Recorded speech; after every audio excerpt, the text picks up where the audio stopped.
When the Oeridian tribe swept westward in the Flanaess, they brought with them more than spears and shields. They brought ambition. They brought a conviction that the rich lands ahead belonged to them by divine mandate. And in the chaos of those migrations, when artifact hunting became as important as tactical brilliance, one baron would discover something that elevated him above all others, and damned him in the process. Baron Lum the Mad. The name alone conjures images of reality-warping power and catastrophic madness. His story is not one of slow corruption or gradual descent. Lum was an Oeridian warlord, a scion of House Crandon, who stumbled upon an artifact in a conquered fortress and learned to wield it better than any mortal before or since. The machine drove him insane. It granted him power to summon monsters, to call fire from the sky, to carve an empire from blood and terror. And when his own general turned against him with a rival artifact, their final battle tore reality itself and sent Lum plunging into Limbo, where he remains centuries later, sustained by the machine that destroyed his mind. This chronicle examines what we know of Lum, his origins in the Oeridian migrations, his discovery of the machine, his reign of horror, his war with Luco, and his ultimate fate. The sources are fragmented. Historical accounts, game modules, the Book of Artifacts, scattered references across editions. But they paint a picture of hubris meeting alien technology, of military genius twisted into madness, and of an artifact so dangerous that even its creator-owners designed it to defy understanding. Lum did not create the machine. That distinction matters. He found it, he studied it. He mastered it as much as any mortal could, and he paid the price every wielder pays. The Oeridians came from the west in waves, pushing into territories held by the ancient Flan and challenging the Sul Imperium itself. They weren't explorers but conquerors who believed the Flanaess was theirs by right, who brought disciplined military tactics and systematic expansion strategies that overwhelmed their enemies. Artifact acquisition became central to Oeridian success. Historical accounts suggest a frantic period, after the time of Joidi, when Oeridian nobles scrambled to gather as many powerful items as they could find. Relics, weapons, strange devices pulled from ruins or won in battle. The logic was simple. Their enemies commanded ancient magics and powerful treasures. Without comparable advantages, mere martial skill would not suffice. Lum emerged from this environment, born into House Crandon, a noble family with territorial holdings. He trained from boyhood for warfare and command. The accounts that survive describe a harsh upbringing, rewarded for thinking and planning, punished for anything deemed frivolous. His first romantic experience, the few sources that mention it, was apparently twisted and painful, leaving psychological scars. These details are important because they show us someone that was already damaged before finding the machine. Someone whose relationships were transactional and whose emotional development was stunted by single-minded focus on conquest. What set Lum apart from other Oeridian warlords was his secondary skill. He wasn't just a military commander. He studied magic and artifice seriously enough to understand magical items as complex creations rather than simple tools. This knowledge would later allow him to penetrate the machine's mysteries deeper than anyone else. But it also drew him towards dangers a pure warrior might have avoided. Lum commanded troops well.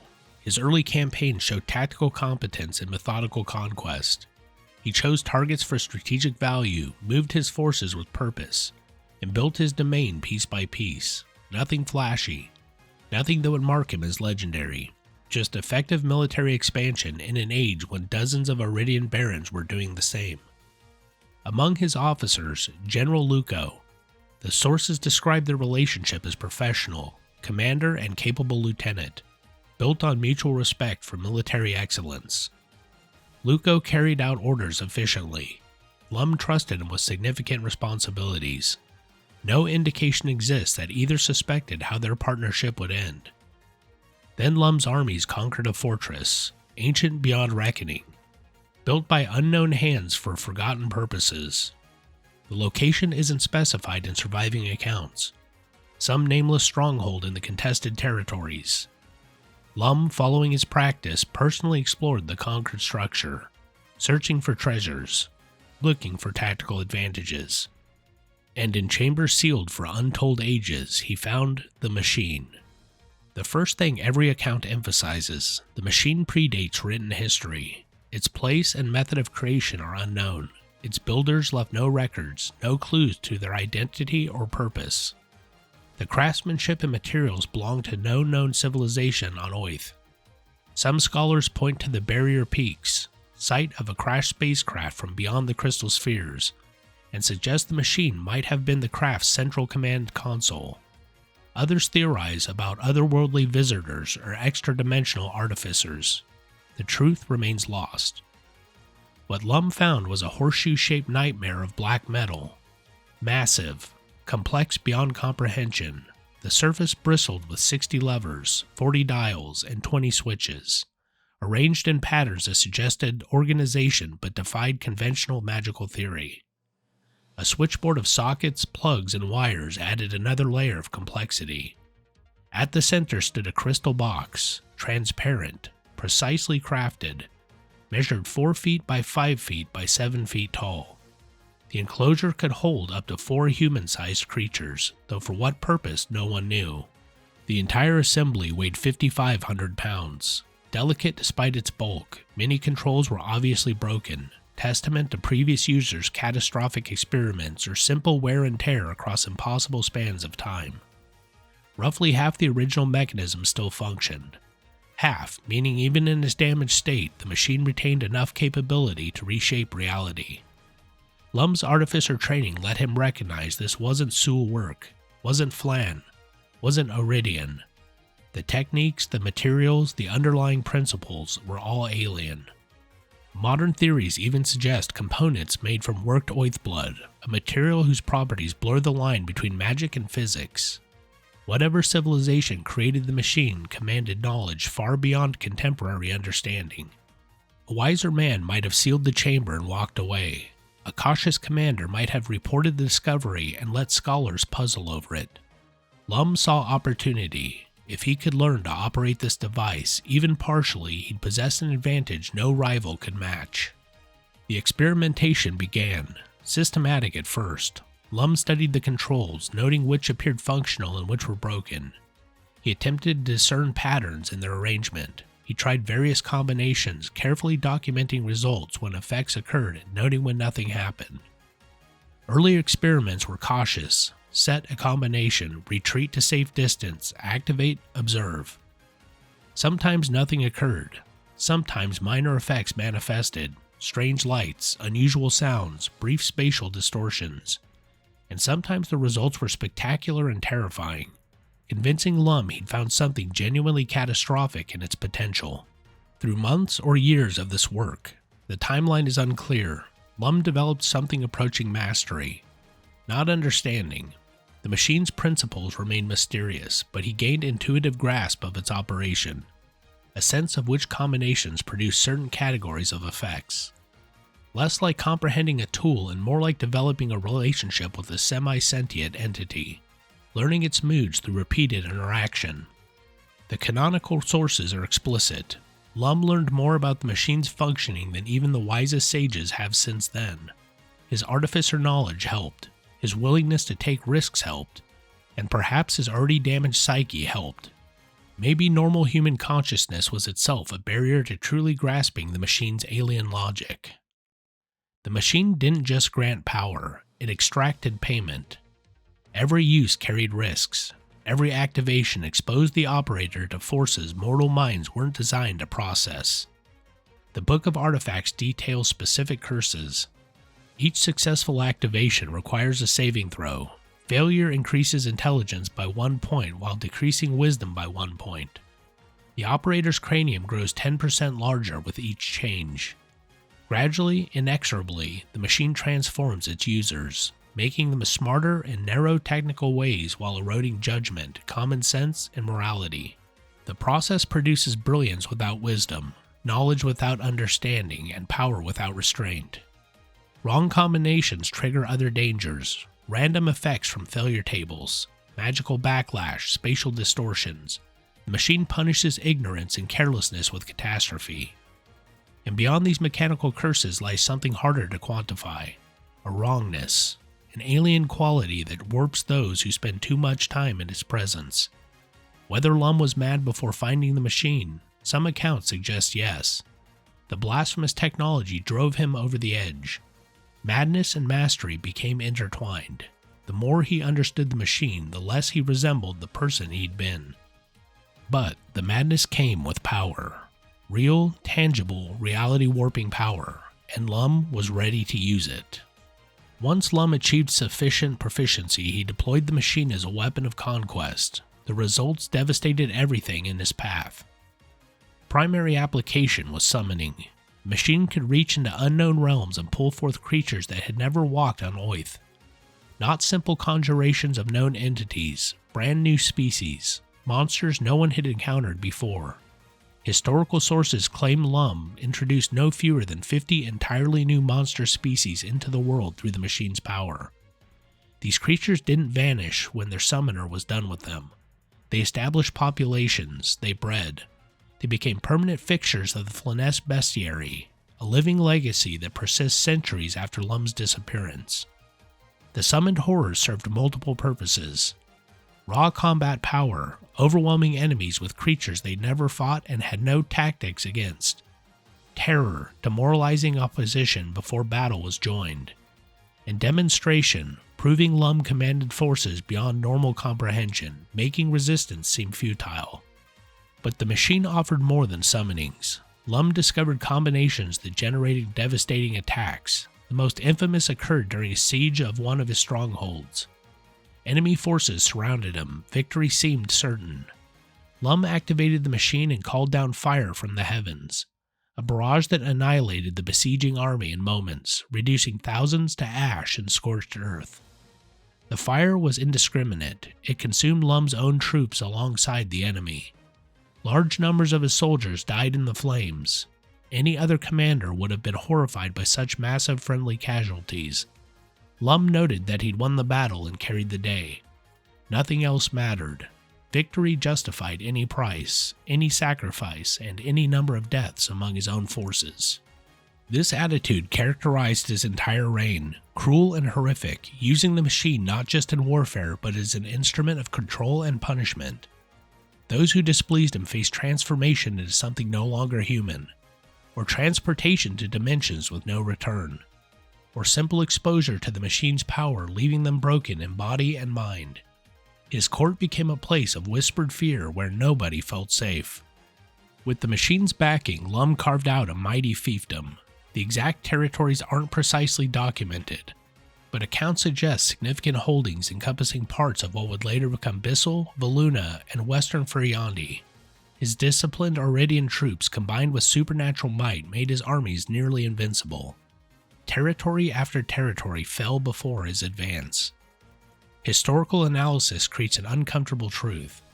Lum's conquest contributed significantly to overall Oeridian success. His victories against ancient Flan peoples opening territories for other settlers.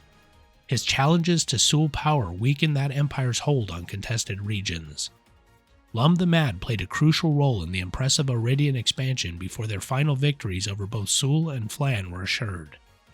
Civilized historians prefer not to dwell on this.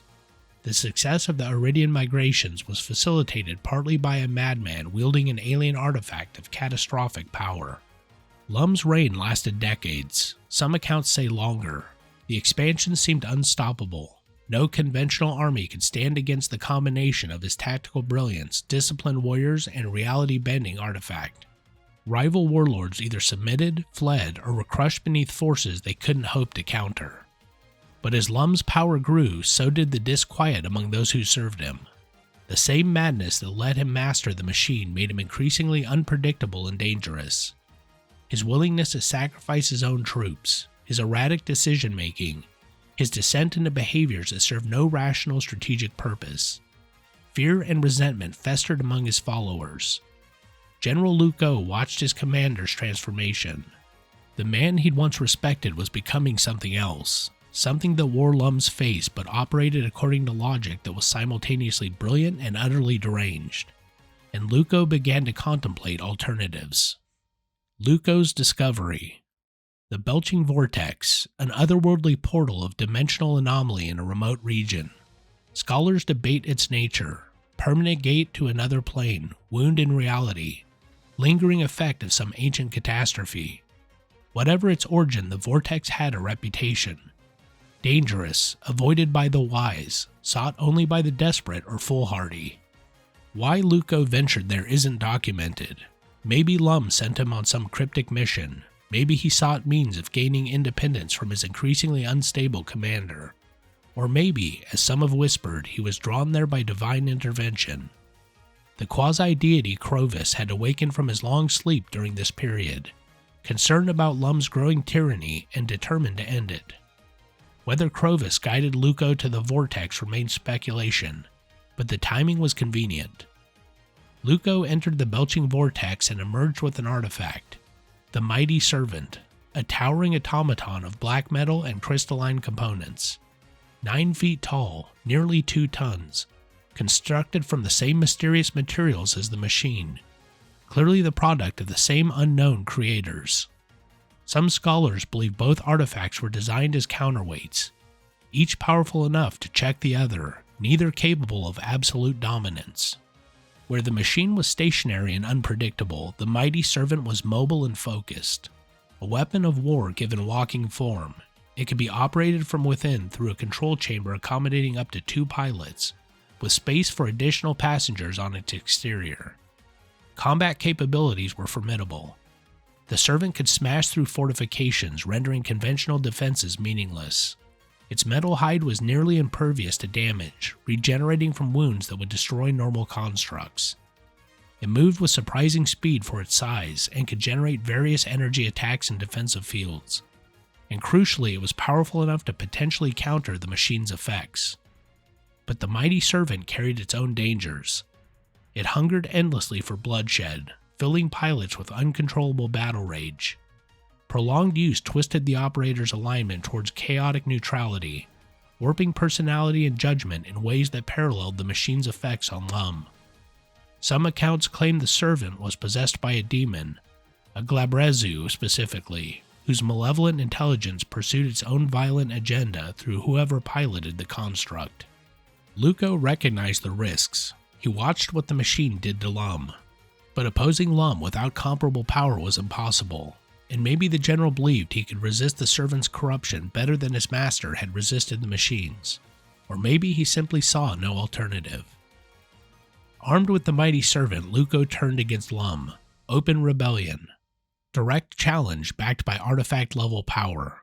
He gathered forces loyal to him, soldiers disillusioned with Lum's reign or simply fearing that continued service would eventually lead to their own destruction. With the Mighty Servant as the core of its strength, he assembled an army that could genuinely threaten Lum's domain. Lum's response to this betrayal filtered through the distortions of his madness. Rage, certainly, but not the hot anger of a normal man betrayed by a trusted subordinate. Something colder and more terrible. His mind saw patterns and purposes in everything, and his defection registered as a cosmic insult. Luco wasn't just a rebel to be crushed, but a piece on some vast game board that had moved contrary to its proper position. And so the stage was set. 2 artifact-wielding warlords, 2 armies, 2 devices of reality-warping power, each perhaps designed to counter the other. The Flaness was about to witness something unprecedented, and hopefully never to be repeated. The war between Lum and Luco defied normal warfare. When Lum deployed the machine, summoning horrors from beyond known reality or unleashing catastrophic energies, Luco countered with the Mighty Servant, its artifact-level defenses letting it wade through attacks that would annihilate conventional forces. When Luco pressed forward with the Servant smashing through Lum's positions with unstoppable momentum, the machine would generate effects that neutralized or redirected the assault. Battle after battle ended in stalemate. Armies were obliterated. Territories were devastated, and neither Lum nor Luco could gain lasting advantage. The artifacts seemed to maintain some form of balance, each powerful enough to counter the other but not to overcome it completely. For ordinary soldiers, the experience was nightmarish.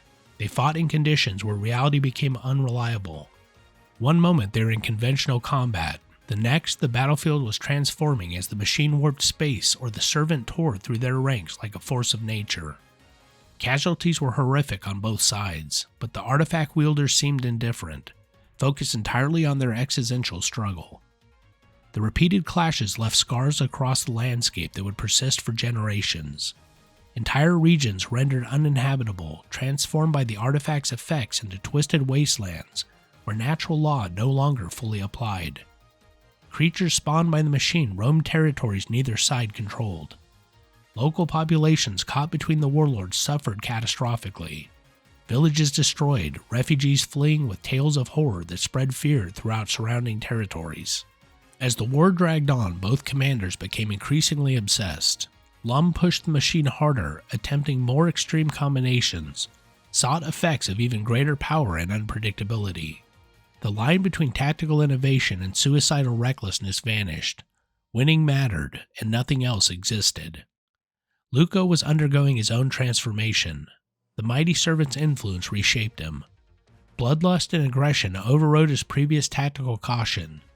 The careful general who'd once served Lum loyalty was being replaced by something more savage, driven by the servant's hunger for destruction and his own determination to end Lum's tyranny. Observers noted the dark irony. Luco was following Lum's path, allowing an artifact to reshape him, sacrificing his humanity for power. Had he successfully overthrown Lum, he might well have become a tyrant just as terrible, wielding the mighty servant with the same disregard for consequences that Lum showed with the machine. The war had no heroes, only two artifact-corrupted warlords destroying everything around them in their mutual obsession. The conflict couldn't continue indefinitely. Something had to break. The artifacts strained against each other's existence, reality warping more severely with each engagement. Forces were building towards a final confrontation that would resolve the stalemate one way or another, though perhaps not in any way either combatant could anticipate or control. At the final battle, their armies clashed in what became a cataclysmic confrontation. The machine unleashed effects of unprecedented power and chaos. Luco drove the mighty servant forward through the devastation. The artifacts strained against each other, their reality-bending powers creating cascading failures in the fundamental laws governing the world. Witnesses described the battlefield as apocalyptic. The sky tore open, space folded in impossible configurations, creatures and energies from beyond normal reality spilled through rifts that shouldn't exist. The land itself was scoured and transformed, left as a blasted wasteland bearing the conflict's scars for centuries. At the height of battle, with both artifacts at maximum power, reality broke. A dimensional rift opened, not a controlled portal but a wound torn in existence, connecting the battlefield to realms beyond the prime material plane. Into that rift, Baron Lum the Mad vanished, taking the machine with him. Luco's fate is less clear. Some accounts say he died in the final battle, others that he disappeared through the same rift. Still others claim his soul was drawn into the mighty servant, becoming its animating force. His consciousness trapped within the machine he'd used for war, condemned to eternal existence as part of the artifact. The mighty servant also vanished from the battlefield, either destroyed or transported elsewhere. Like the machine, it was gone, removed from the world it had helped devastate. The dimensional rift didn't lead to death or oblivion. It transported Lum and the machine to Limbo, the plane of pure chaos. A realm where reality itself is fluid, constantly shifting between states, forming and dissolving in patterns that follow no rational logic. The perfect prison for someone whose madness had been enabled by an artifact channeling chaos. Limbo isn't meant for stable existence. Most mortals cannot survive there, their bodies and minds unable to maintain coherence in an environment where even physical law is negotiable. Yet Lum not only survived, he persisted. Trapped between life and death, unable to escape and unable to die. The machine sustained him, its alien technology maintaining his physical form in an environment that should have dissolved him into primal chaos. Whether this was an intended function, a side effect of its connection to its primary operator, or cruel chance, the result was identical. Lum the Mad would endure the limbo for centuries, conscious and aware, trapped in endless torment. What he experienced there defies imagination. The plane itself was torture. its ever-shifting nature assaulting senses and sanity with endless chaos. For someone whose mind was already fractured by the machine's influence, layer upon layer of madness compounding, consciousness persisting through torments that should have destroyed it. Centuries after the war's end, adventurers traveling through the outer planes encountered the impossible. Baron Lum the Mad, still alive, still insane, imprisoned in limbo with the machine. Those who found him described a being barely recognizable as the warlord of legend. Centuries of imprisonment had transformed him further, until what remained wore Lum's form but had been hollowed out and refilled with madness. The story grows complex when examining the machine's later appearances. Despite accounts of Lum trapped in limbo with the device, the machine also appeared back on Oerth. By the Greyhawk Wars, it was housed in the fortress Rifter near Roxas, constructed by Ivid II, specifically to contain and utilize the artifact. This suggests either the machine can exist in multiple places simultaneously or someone retrieved it from Limbo. Both possibilities raise disturbing questions. In 586 CY, Roxas was destroyed in a catastrophe most scholars believe the machine caused directly. The entire city ceased to exist in recognizable form, along with the fortress Rifter and the machine within. Whether the artifact was truly destroyed or simply transported elsewhere again remains unknown. The machine has also appeared in other worlds entirely. In Toril, far from Oerth, it manifested in Watcher's Keep prior to 1359 DR. A wizard named Karsten became trapped within its crystal chamber for a decade before being freed. Modern attempts to rebuild the machine have revealed components made from exotic materials from multiple planes, assembled using techniques that blend magic and technology in ways contemporary artificers still can't replicate. A 5th edition adventurer, Infernal Machine Rebuild, features Lum's direct appearance in its final chapter, suggesting he somehow escaped or been released from Limbo. In that manifestation, he's given the stat block of a warlord, reflecting his core identity despite centuries of torment. Whether this represents true escape, temporary manifestation, or something stranger remains ambiguous. Centuries later, Baron Lum the Mad remains a figure of dark legend. His name has become synonymous with the dangers of wielding power beyond mortal comprehension. To be as mad as Lum means brilliant but dangerously unstable. Lum's gambit describes gambling everything on desperate plans with potentially catastrophic consequences. His most lasting impact, the 50+ species of monsters he summoned. These creatures didn't vanish with their summoner. They established populations, bred, became permanent fixtures. Every time adventurers encounter one of these creatures, they're experiencing Lum's legacy, a living testament to the consequences of wielding power beyond mortal control. Despite everything known about the machine's dangers, seekers continue to hunt for it, ambitious wizards convinced they'll succeed where Lum failed, desperate warlords seeking an edge, scholars driven by curiosity. The machine remains one of the most sought-after artifacts in existence, its legend ensuring a steady supply of would-be wielders willing to risk madness for power. Lum wasn't inherently evil. He was a product of his culture, the brutal Oeridian migrations, the artifact-hungry competition among warlords. He possessed genuine military genius and real skill in artifice. Under different circumstances, history might remember him as a great commander rather than a cautionary tale. But when he found the machine, he chose power over wisdom at every turn. Each opportunity to stop, to step back, to seek restraint, he refused. The machine amplified everything: his brilliance, his ruthlessness, his ambition, and ultimately his madness. Now he remains imprisoned in Limbo, sustained by the machine that destroyed him, trapped in eternal torment. Whether this represents cosmic justice or arbitrary cruelty is unanswerable. But the machine persists, appearing across worlds and planes, waiting for the next ambitious soul who believes they can master what Lum could not. And they will fail. History suggests this conclusively, because you never truly control the machine. It only lets you believe you do, until belief collapses and madness rushes in. The eternal question Lum poses: knowing the price, would you still reach for the power? Remember, every person who activated the machine believed their answer would be different from all who came before.